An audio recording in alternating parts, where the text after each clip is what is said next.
the controlled addition of an impurity such as phosphorus to an intrinsic semiconductor is called doping. তার মানে যে কোনো একটা সেমিকন্ডাক্টরে যখন আমরা কোনো একটা ইম্পিউরিটি কন্ট্রোল ভাবে অ্যাড করব, এখানে কন্ট্রোল এডিশন কথাটা খুব ইম্পর্টেন্ট। যখন কন্ট্রোল ভাবে অ্যাড করা হবে তখন সেটাকে আমরা বলবো ডোপিং।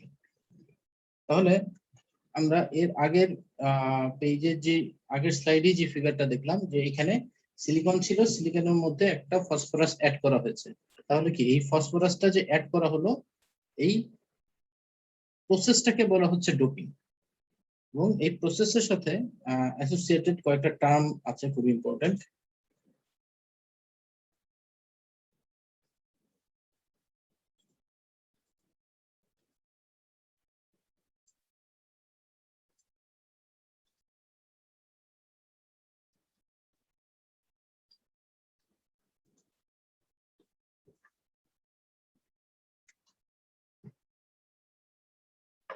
প্রথমে যেটা আছে সেটা হলো যে ডোপেন্ট কি জিনিস, যে যাকে আমরা অ্যাড করব তাকে বলা হচ্ছে ডোপেন্ট। অর্থাৎ আমরা ফসফরাসকে অ্যাড করলাম সিলিকনে, এখানে ফসফরাসটা হলো ডোপেন্ট। যেখানে অ্যাড করলাম অর্থাৎ যেই ম্যাটেরিয়ালটাতে আমরা এই ডোপেন্টটাকে অ্যাড করব সেই ম্যাটেরিয়ালটাকে বলা হয় হোস্ট ম্যাটেরিয়াল। অর্থাৎ এর আগের স্লাইডে যেটা দেখলে এখানে সিলিকন হলো হোস্ট ম্যাটেরিয়াল, এখানে ডোপেন্ট হলো ফসফরাস। এই ডোপেন্ট কি করবে? Providing many more free electrons then the intrinsic state, the dope silicon crystal is now called extensive. তার মানে এখন যেহেতু আমরা দেখতে পাচ্ছি এই আগের পেজের এই ফিগার থেকেই দেখলাম এই শুরুতেই কিছু ইলেকট্রন ফ্রি অবস্থায় আছে, এই কারণে এই ডোপেন্ট অ্যাড করার পরে এই সিলিকনটারই আগের চেয়ে কিন্তু ইলেকট্রনের সংখ্যা বেড়ে গেল, ফ্রি ইলেকট্রনের সংখ্যা। সো এখানে রেজিস্ট্যান্স কমে গেল, এখানে ইলেকট্রনের ফ্লোটাও আগের তুলনায় অনেক বেশি হবে। এটা এখানে বলা হচ্ছে যে providing many more free electrons then the intrinsic state, the doped silicon crystal is now called extensive. ইন্ট্রিনসিকের ক্ষেত্রে যে আমরা ইকুয়েশনটা দেখেছিলাম np equal to ni square, same equation এখানেও আছে np equal to ni square. এখানে বলা হচ্ছে হোয়ার n হলো ইলেকট্রনের ডেনসিটি আর p হলো হোলের ডেনসিটি, আর ni হলো ইন্ট্রিনসিক অবস্থায়। তার মানে টেম্পারেচারের কারণে যে পরিমাণ ইলেকট্রন ফ্রি হচ্ছিল আমরা আগের এক্সাম্পলে দেখে আসলাম আজকের ক্লাসের একদম শুরুতে, সেই সংখ্যাটা হলো ni। The quantity Ni represents the densities in the intrinsic semiconductor and is therefore independent of the doping level. অর্থাৎ Ni এর ভ্যালুটা ডোপিং লেভেলের উপর ডিপেন্ড করবে না। আমরা কয়টাই ফসফরাস বা অন্য ইম্পিউরিটি দিলাম তার উপর Ni ডিপেন্ড করবে না, বাট N আর P এই সংখ্যাগুলো ডিপেন্ড করবে আমরা কি পরিমাণ ডোপিং করছি সেটা। এই যে কন্ট্রোল এডিশন যে করলাম, এই কন্ট্রোল এডিশন কি পরিমাণ করলাম সেই সংখ্যার উপর N আর P এই দুটো ভ্যালু ডিপেন্ড করবে। Ni টা ইন্ডিপেন্ডেন্ট।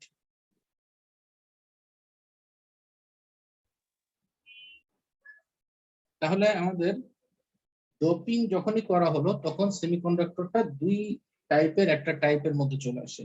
একটাকে বলা হচ্ছে এন টাইপ সেমিকন্ডাক্টর আর একটা হলো P type semiconductor. N type semiconductor কখন বলা হয়? যখন ডোপিং এর ফলে ইলেকট্রনের সংখ্যা বেড়ে যায়, তখন আমরা এটাকে বলবো এন টাইপ সেমিকন্ডাক্টর। অর্থাৎ এমন কোন ম্যাটেরিয়ালতে যদি আমরা ডোপিং করি যে ম্যাটেরিয়ালের সবচেয়ে বাইরের শেলের ইলেকট্রনের সংখ্যা 4-এর বেশি, তখন আমরা ওটাকে বলবো এন টাইপ সেমিকন্ডাক্টর। কিভাবে হচ্ছে দেখো, যে ফসফরাসের অ্যাটমিক নাম্বার হলো 15। 15 কি হয়? প্রথম শেলে 2টা ইলেকট্রন থাকবে, সেকেন্ড শেলে থাকবে 8টা ইলেকট্রন এবং লাস্ট শেলে গিয়ে থাকবে 5টা ইলেকট্রন। এই 5টা ইলেকট্রনের 4টা হলো সিলিকনের সাথে বন্ড তৈরি করলো, একটা ইলেকট্রন এখানে ফ্রি অবস্থায় থাকলো। সো এখানে কি ইলেকট্রনের সংখ্যা বা নেগেটিভ চার্জের সংখ্যা বেশি হয়ে গেল, এই কারণে এটাকে বলা হচ্ছে এন টাইপ। এখন একটু চিন্তা করে দেখো এই জিনিসটা কখন হচ্ছে। এটা কিন্তু আমরা কোনো টেম্পারেচার বা কোনো আলাদা এনার্জি দেই নাই, জাস্ট ডোপিং এর কারণেই এই ইলেকট্রনটা আমরা ফ্রি অবস্থায় পাচ্ছি। এখন যদি তোমরা চিন্তা করো এইবার এই ম্যাটেরিয়ালটায় আমরা এক্সটার্নাল এনার্জি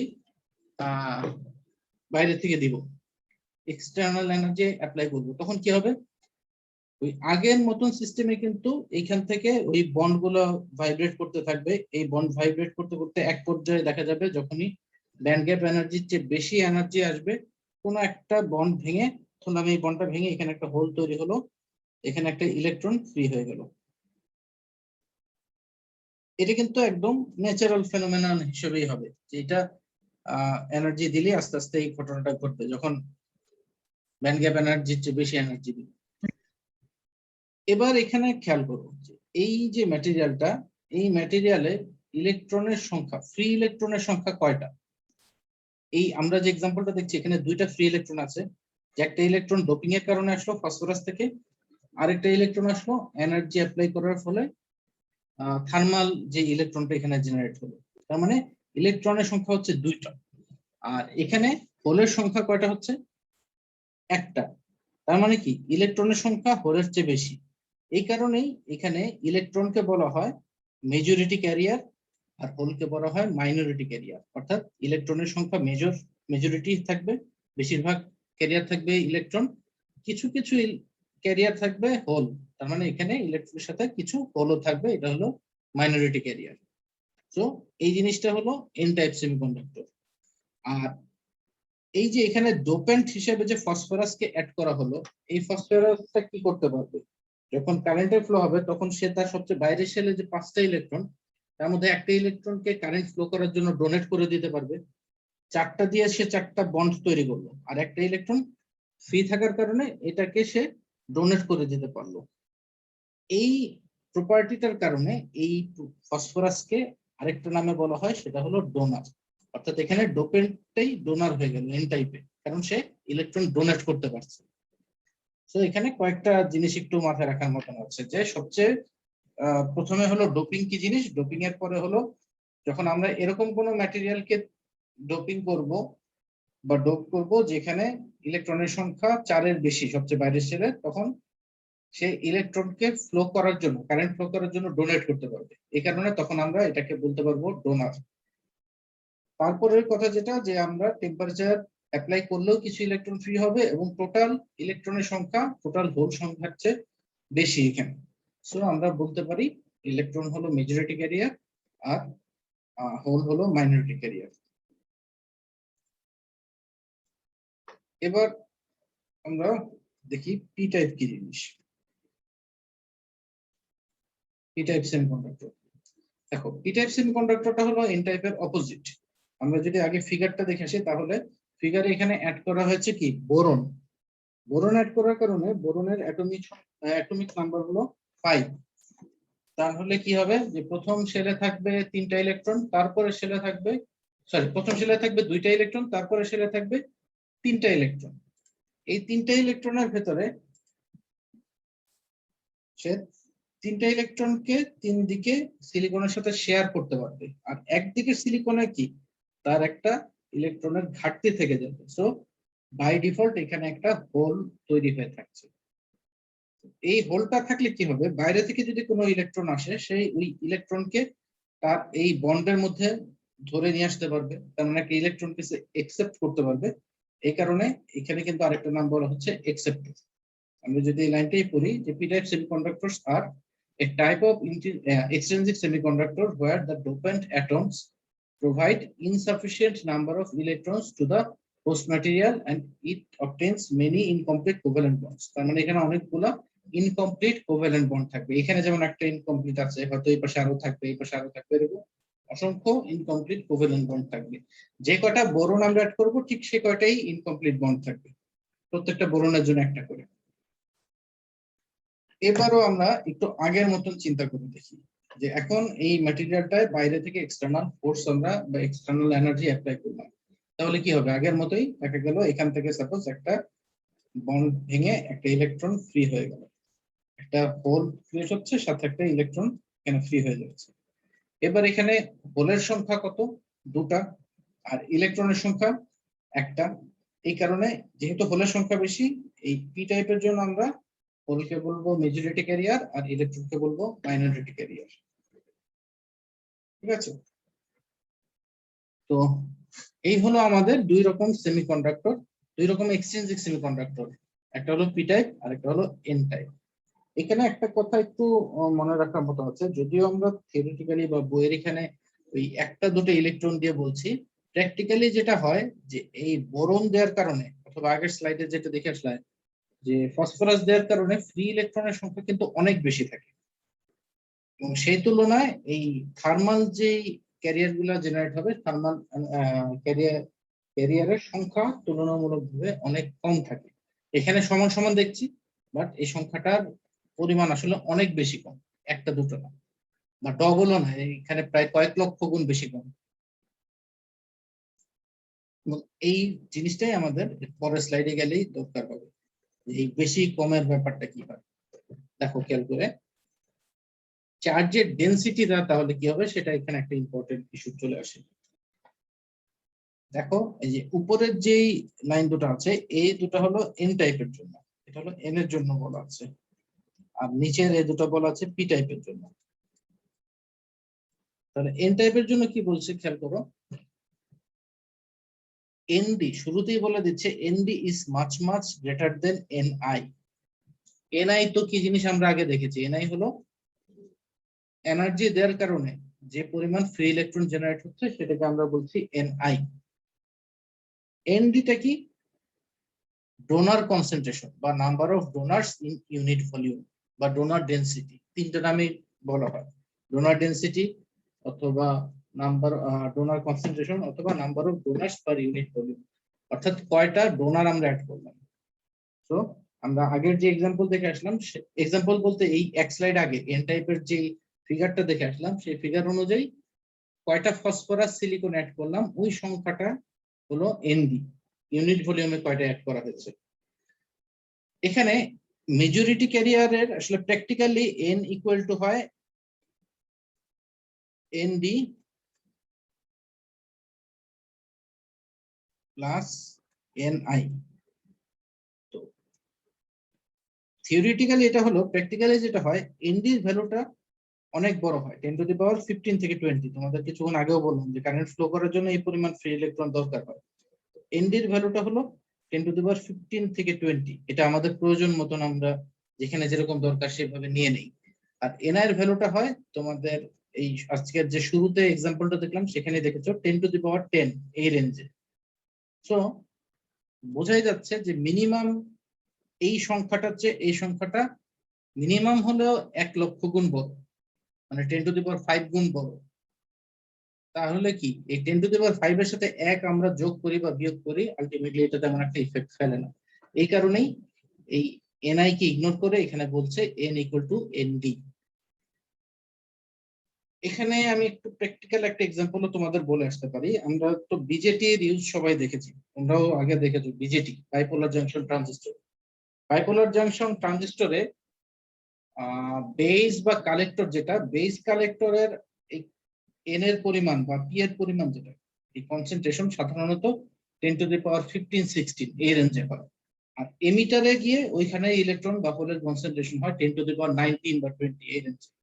তো এই যে 10⁻15 থেকে 20, যে এটা আমাদের একদম প্র্যাকটিক্যালি বিজেটিতেই বেস কালেক্টরে 10⁻15-16 এই রেঞ্জে ইউজ করা হচ্ছে, আবার এমিটারে গিয়ে 10⁻19 বা 20 ইউজ করা হচ্ছে। সো এটার পরিমাণটা আসলে এনআই এর চেয়ে অনেক বড়, যেখানে কম ইউজ করা হচ্ছে সেটাও মিনিমাম 1,00,000 গুণ বড়। এই কারণেই এনআই কে মোটামুটি এনডি সমান বলা যায়। আর এতক্ষণ পর্যন্ত আগে আমরা একটা ইকুয়েশন দেখে আসলাম, এন পি বা PN equal to NI square, যে তোমাদের আগে ইন্ট্রিনজিক এক্সট্রিনজিক দুই জায়গাতেই ইকুয়েশনটা দেখেছো, NP equal to NI square. এখান থেকে আমরা কি বলতে পারি, পি ইকুয়াল টু, এই ইকুয়েশন থেকে যদি বলি P equal to NI square by N, NI square by N. আর এন সমান তো আমরা মাত্র দেখলাম এনডি, সো আমরা বলতে পারি P equal to NI square by ND. এটা হলো আমাদের এন টাইপ সেমিকন্ডাক্টরের জন্য মেজরিটি ক্যারিয়ার আর মাইনরিটি ক্যারিয়ারের ভ্যালু, যে কি পরিমাণ আছে সংখ্যাটা এখান থেকে আমরা বের করতে পারি। সিমিলারলি আমরা যদি পি টাইপের জন্য চিন্তা করি, পি টাইপের ক্ষেত্রে সাধারণত এখানে যেটা হয় যে পি এর ভ্যালুটা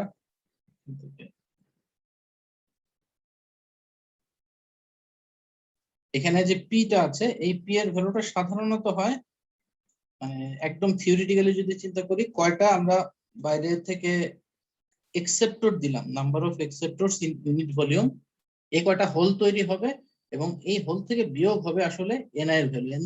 এনআই তো ইলেকট্রন, তো ইলেকট্রন, কিছু ইলেকট্রন সে জেনারেট হবে টেম্পারেচারের কারণে, সেই জেনারেট হয়ে এই হোলগুলোর মধ্যে গিয়ে বসে যাবে। এটা হলো একদম থিওরিটিক্যালি। প্র্যাকটিক্যালি আগের মতোই, যে এনআই এর ভ্যালু এন এর চেয়ে অনেক ছোট, যে লেখা আছে দেখো, N A is much much greater than NI. So NI এর ভ্যালু যেহেতু অনেক ছোট, এই কারণে যেটা হবে, পি এর ভ্যালুটাকে আমরা এখানে বলতে পারি এন এর সমান, যে P equal two N A, NI K ignore করে দেওয়া যায়, এটা অলমোস্ট এন এর তুলনায় নেগলিজিবল। আর আগের মতোই আমরা যদি চিন্তা করি NP equal to NI square, NI square, এখানে পি এর ভ্যালু আমরা বের করে ফেলেছি, তাহলে কি বলা যায়, N equal to NI square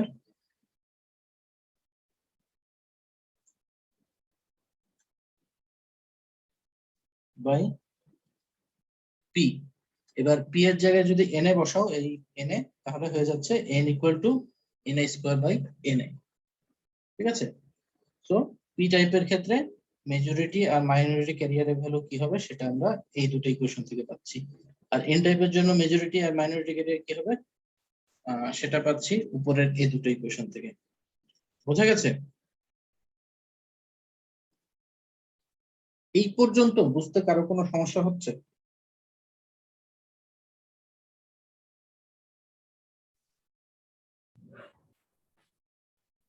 যদি 10 মিনিট বসতে পারেন তাহলে আমি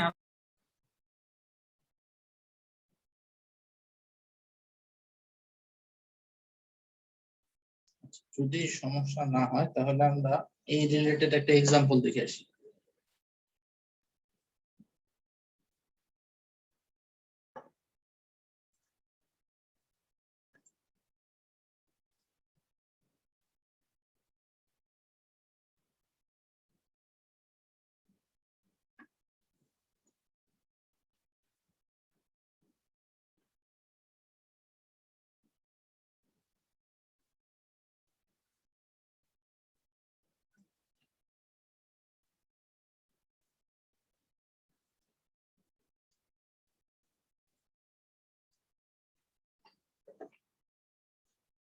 দেখো, এখানে আমরা এক্সাম্পল দেখছি 2.3। এক্সাম্পলে যেটা বলা হয়েছে, a piece of crystalline silicon is doped uniformly with phosphorus atom. The doping density is 10 to the power 16 atoms per cubic centimeter. Determine the electrons and hole densities in the material at room temperature. তার মানে আমাদের এখানে যেই জিনিসটা বলা হয়েছে সেটা হলো, প্রথম ইনফরমেশন হলো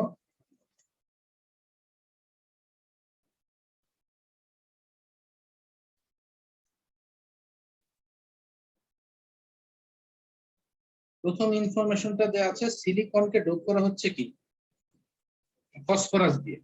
ফসফরাস দিয়ে ডোপ করা মানে এটা এন টাইপ সেমিকন্ডাক্টর হয়ে যাচ্ছে। এটা হলো প্রথম ইনফরমেশন, যে সিলিকনে ফসফরাস অ্যাড করা হচ্ছে।